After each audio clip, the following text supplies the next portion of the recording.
Good morning, Facebook. Here today, looking at Psalms chapter 61, looking at verses 5 through 7. And you see right here in just these very few verses, you see David, how he's humbled. Even in the midst of this situation, even though in his life, in the current situation that he's in, things could not get any worse. They are as bad as you could ever imagine. They are as bad as worst comes to worst. It's just that big old domino effect. How that last one falls and everything in your life just comes crumbling down around you. You don't know how it's going to get fixed. You don't know where help's going to come from. You don't know how a solution can be applied to that matter, if there's any sort of solution that can be found whatsoever.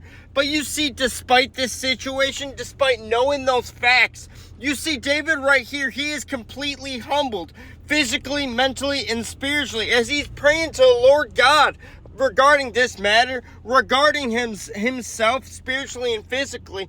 You see, he's humbled because he's saying to himself, Lord, how you're always there, how you always hear me, even in the pit of my despair, even when I'm prospering, I'm up on that mountaintop, or even when I'm facing such great odds, when I'm facing such great discouragement, when I'm deep inside that valley, how your grace, how your presence, how your spirit is always there, how you hear each and every prayer that I hear, not only when I'm in the right, not only when I'm seeking you, not only when I'm striving to be more faithful and to obey you in each and every moment in my life, but even those moments, dear God, when I'm not looking to you, even in those moments when I'm trusting in my own strength, even in those moments when I say that I can do this, I don't need no help, I don't need your grace at this moment, because my experience, my knowledge, and everything that my experience has brought me through in the past is enough to get me through the trial that I'm in at this moment.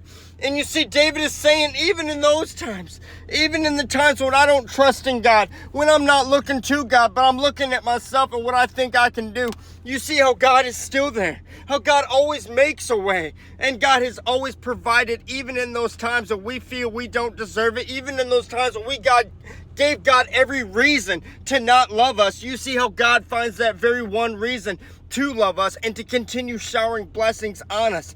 And you see the most perfect example of that is Matthew 14. You see how Christ was with Peter when he walked on the water.